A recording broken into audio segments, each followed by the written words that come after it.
Glittering prize. Cracking. That was like a real DJ, wasn't it? Sort of.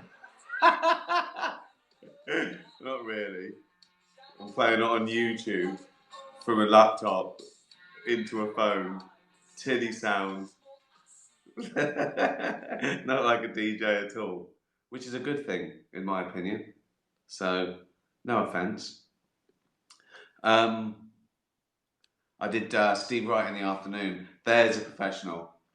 He's honestly, he just sort of got it right 40 years ago.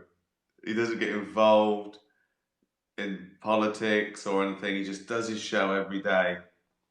It's great. It's always it's one of those interviews you don't have to worry about. When you do an interview, you go, "Oh, what angle are they going to do? Are they going to ask me? Oh, they're going to be horrible." And it's Steve Wright. It's going to be great. It's going to be 6 minutes of just pure fun.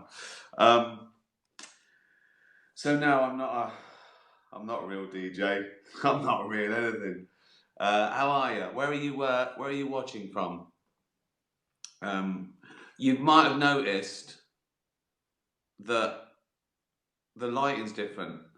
I've tried going without that light that shines in my eyes and makes them sting.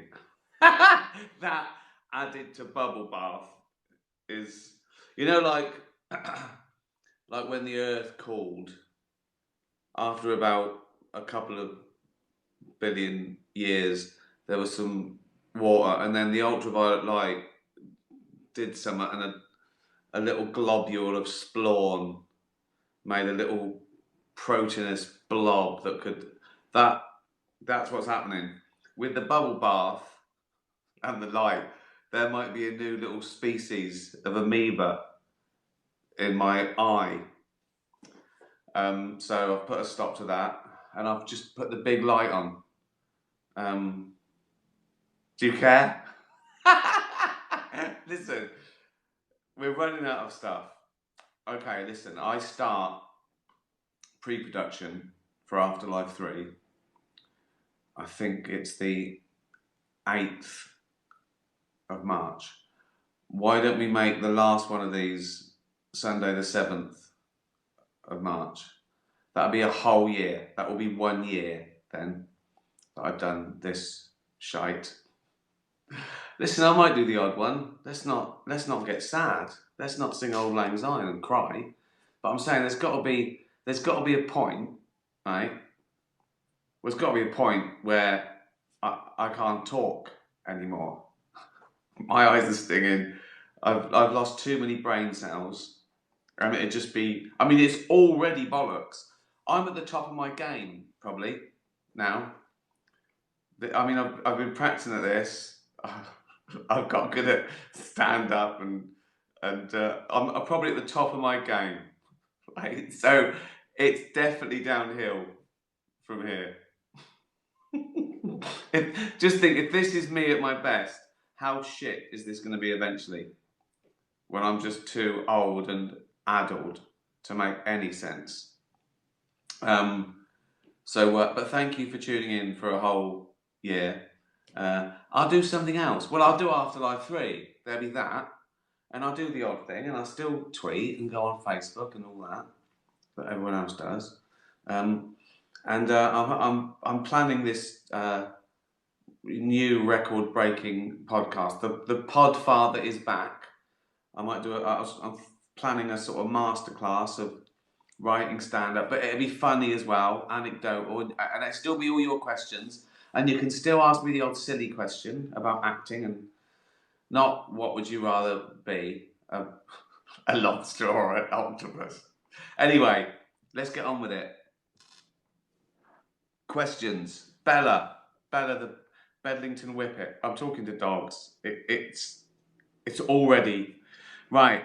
I like to perform tricks such as high five, whispering and rolling over before receiving my treats. If you had to perform tricks for Jane before she feeds you, what tricks do you think she'd be most impressed by? Um,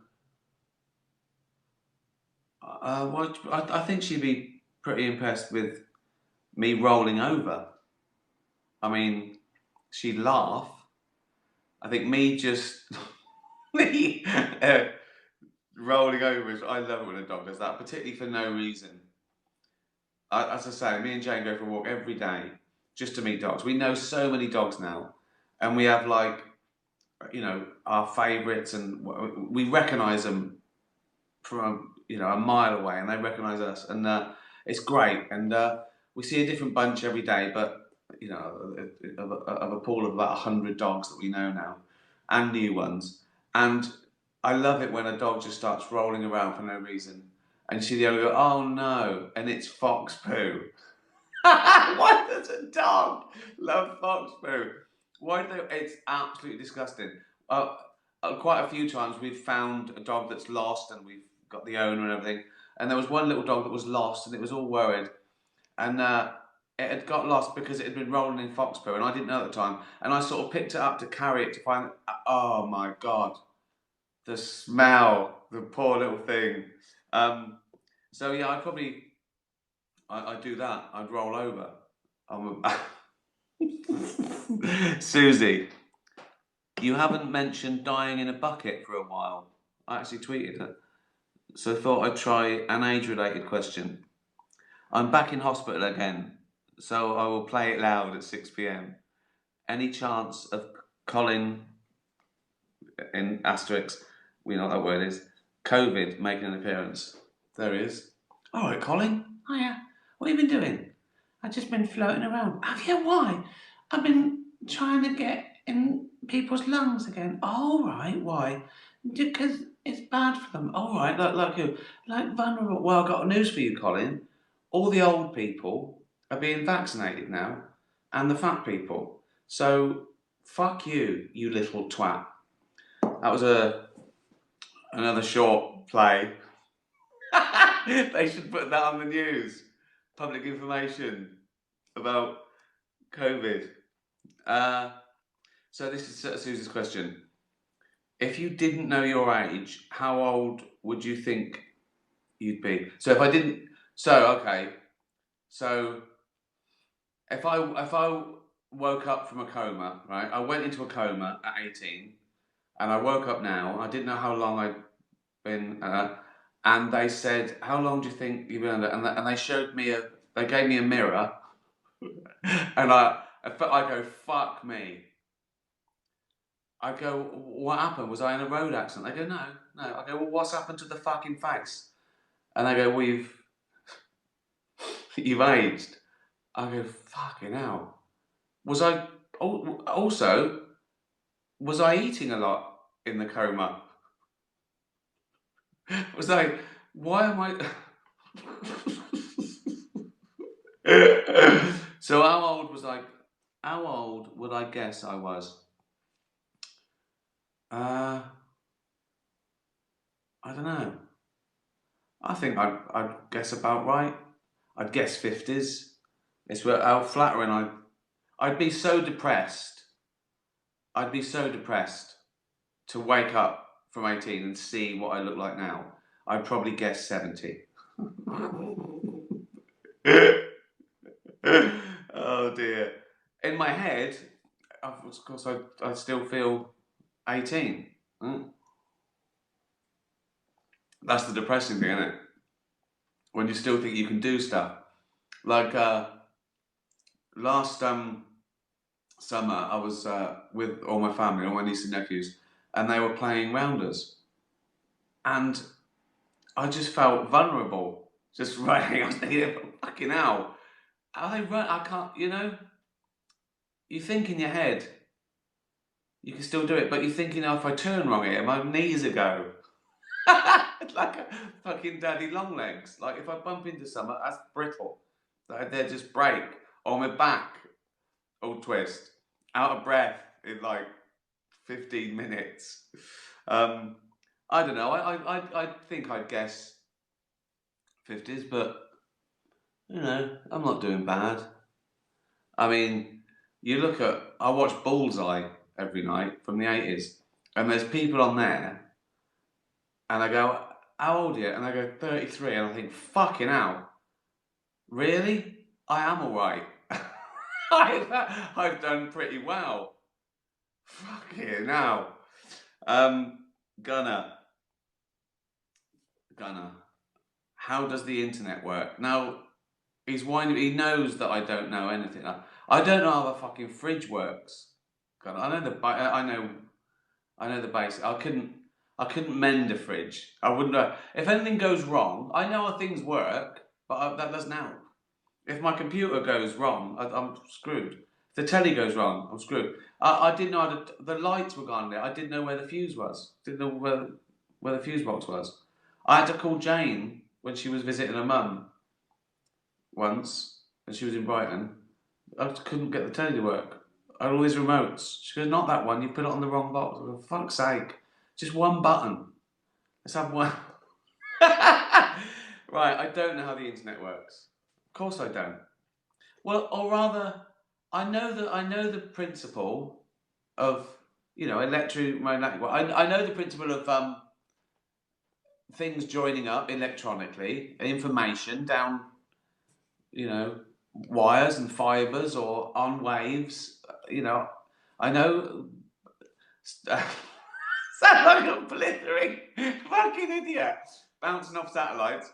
But I don't know how. I don't know how that is possible. One thing that really freaks me out, well, lots, everything. The fact that you can write information on a silicon chip. The fact that you can do dots and gaps, a binary yes or no scratches on a grain of sand, basically. You can put the Encyclopedia Britannica on it. That blows my mind. That's like fucking magic to me. Wi-Fi. Oh, I know it's some sort of waveform, but how does it grab? What is it literally? What is it literally doing?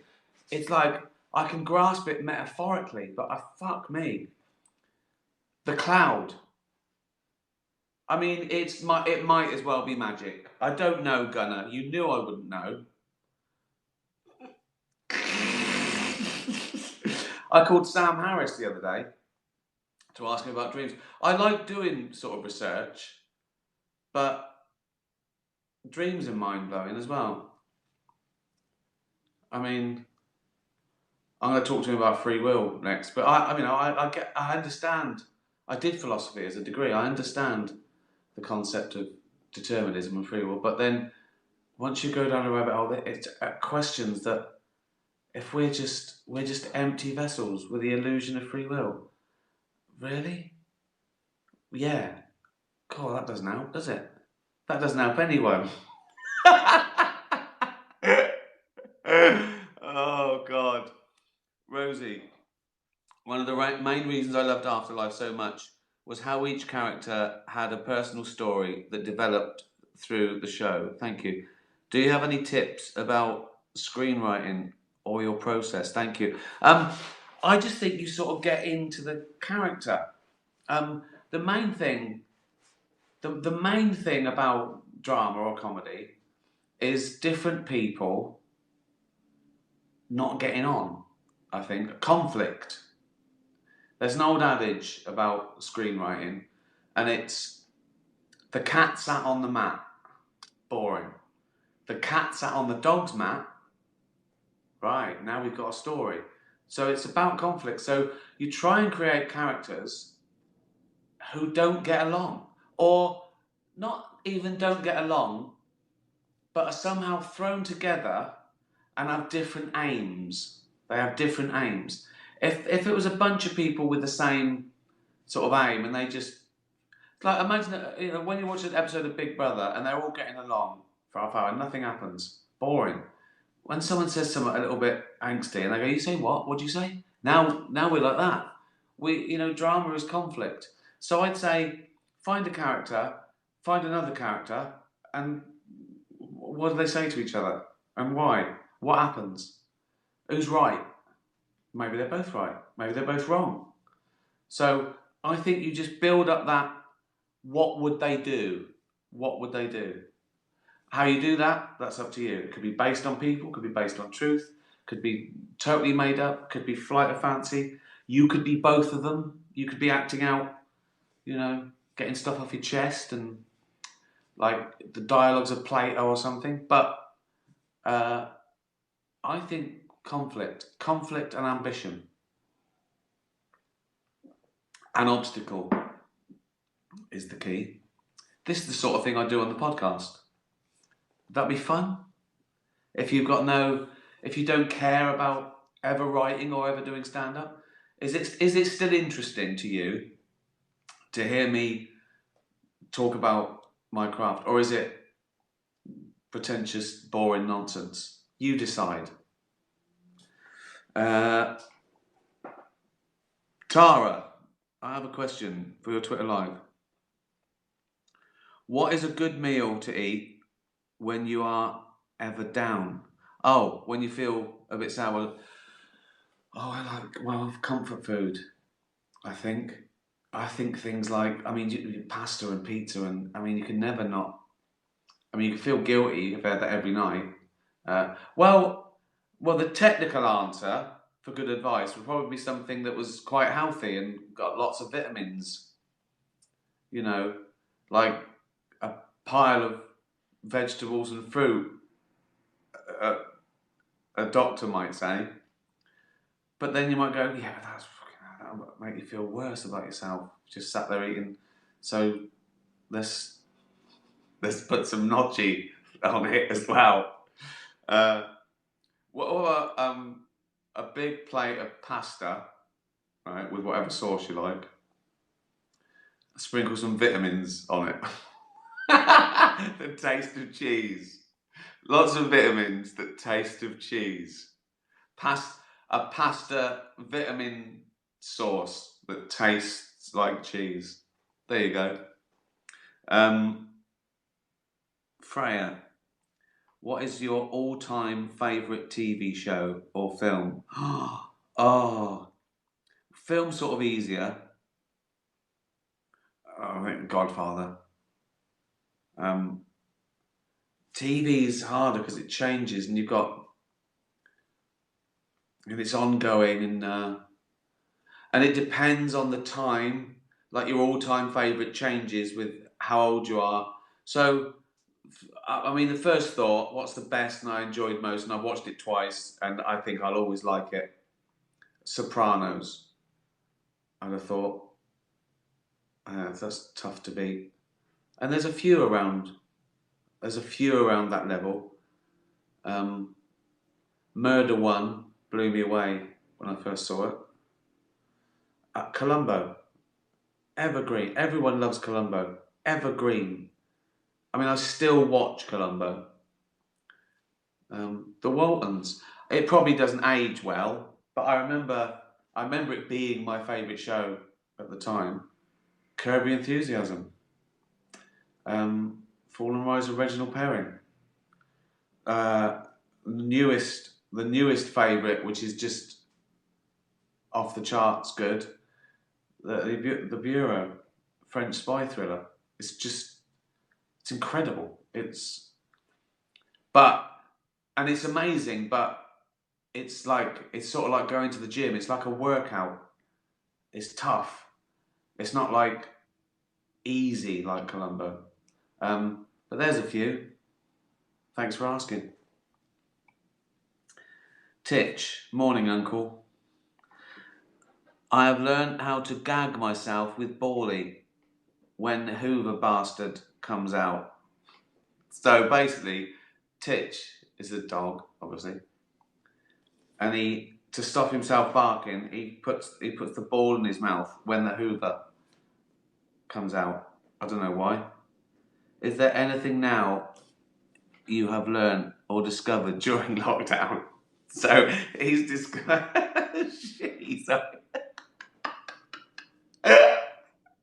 So Titch has discovered how to not bark when Mr. Hoover comes out. What have I discovered?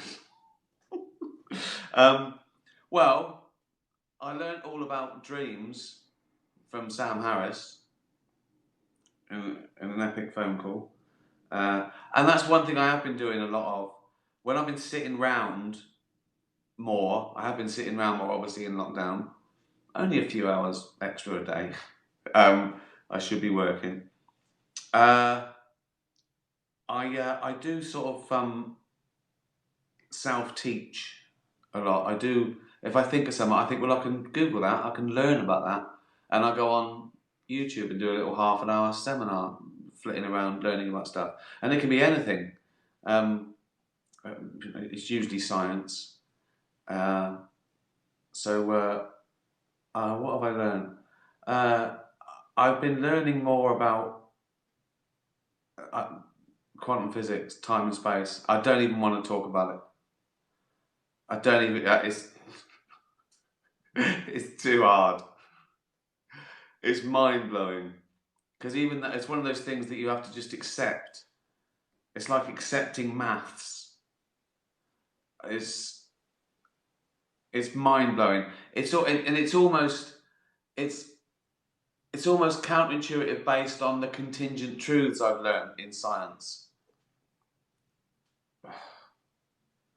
I think I'll go mad. When I was sort of 6, 7, 8, I told you I used to lay awake at night and imagine, where the universe ended, build a wall, and then go, what's on the other side, and I have to go on. And I thought, that's semi-mental. So that might happen again. Oh, so just learning more and more about science. I realise now how much I love learning. I always did, but now I feel good. If I learn something, or have a revelation or something, or work something out, it's like an achievement. It feels good. I think everyone's the same, really, but it's great. That's why I think a podcast that would be fun and sneak in a bit of learning, or not even learning, but thinking. It's not like I want to teach anyone. It's like it's just fun to have a conversation and both people think about it. It doesn't have to be one person being the professor and the other person, uh, it's just interesting. Thinking's fun. That sounds like someone in Big Brother would have said.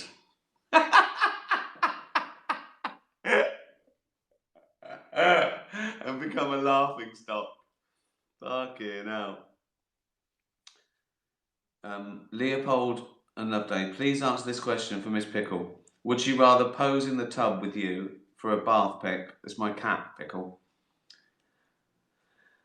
Would she rather pose in the tub with you for a bath pic? Right. I don't think so. She's fascinated with water, but I don't think she'd like to get in the bath. Or be without Mr. Taco for a full 48 hours. Wow, she nearly was. That's so funny. We can't find her Taco, and it's a trauma. And we got a couple of backup ones, and we were meant to sort of rub them because we thought she'd love this old one so much and it smelled it. But Jane gave her the new one, and she went mental for it, which is really weird because she's got other toys that are stuffed with the same thing, but she just, for some reason, loves a taco-shaped thing with silver line or whatever, isn't it? It's really weird. So, yeah, that's tough though. So am I saying she doesn't want to be without a taco for it? She couldn't get in the bath. I mean, Ollie would have ripped me to shreds. If I'd have put Ollie in the bath, I'd have got him and been the water would have been red. And Pickle doesn't bite or scratch, but I don't think she'd like that. So, as her guardian, I'd have to insist that she went without a taco for 40 hours. If I had to impose one of those things on her, put her in the bath or not let her have a taco, I'd choose that one. I don't know what she'd choose, but oh, God. Right, roll on the 8th of March. Annabelle, how did Jane react the day we all sent you thank you messages for doing Twitter broadcasts all year? Was she as surprised or emotional? I think she thought it was lovely as well. I certainly did. I thought it was lovely. Yeah, what a lovely, overwhelming, what a lovely surprise. Isn't it lovely to be appreciated? I'm sorry, I've been slagging you off for so long. I can't wait to end it. I'm joking. I'll still do the odd thing. Luna, when I lose Mr. Mouse, it's like a mental home. When I lose Mr. Mouse, I am very sad. Mum tries to fob me off with another toy, but it's just not the same. How invested are you in finding Pickle's favourite Mr. Taco? Yeah, like Mum, are you trying to fool her with a doppelganger? Well, we either did fool her or she didn't care. I mean, she must have known the difference because it was brand new. But we've got to get more. Some nice people sent. We got like I think we got 3. So that first one lasted 4 months. It was wearing out, and we've lost it. It might turn up, but there's like 4 in the world isn't enough. So I think we'll have to search. It's like a Christmas movie, isn't it? The Last Taco, and I go, or an advert, and I go all over the world, and I find the Last Taco, and I bring it home for Pickle. I could make people cry if I did that advert, couldn't I? With some beautiful piano music, and she thinks she hasn't got a taco. Yeah, and I die, but I've already posted the taco home. The saddest. There's a song, right? I'll briefly tell you this. We've got to finish here. I've got one more question. There's a song by Jim Reeves that used to make me cry when I was little. My mum used to have Jim Reeves records on, and there's one. It's called "The Blizzard." Honestly, when I was sort of 6, 7, 8, it goes, "There's a blizzard coming on. How I wish that I was home. For my donkey's lame and he can't hardly stand." And listen to that norther sigh. If we don't get home, we'll die. For we're just 100 miles from Marianne. Right? So it's him and his donkey, right? Or pony or horse, whatever it is. And they're trying to get through this blizzard for him to get home. No spoilers, but it doesn't end well. So check it out. And it used to make little Ricky cry. Right, final question. Joey, of course, last but not least. Do you think it's true that cows moo with regional accents? Definitely. Definitely. Well, you learn if that's a language or whatever it is really, or communication or whatever.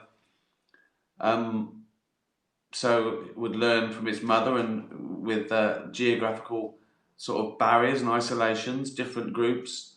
Certainly, it would definitely. I mean, they haven't got a Scouse accent and a Manc accent and a Dorset accent. What it means is it's just through slight variation, and that group audio feedback, and it sort of consolidates it and reinforces it, and soon sounds just very slightly become the norm. And over here, it's sort of gone the other way, and then you put them together, and they're different. So I definitely think that's true. It would be good to hear a cow moo in a Scouse accent or Scottish accent or something like that. I can't do it. You can't do a cow mooing in different accents. I'm tempted, but I'll save that till next time, because that was the biggest load of bollocks of all time. And my eyes are still stinging, so it might be the bath after all. I'll put bubble bath in again. Well, thanks for tuning in. Retweet this, will you? Be nice to animals. And Alexa, by David Brent, Life on the Road. Tatty bye, everyone.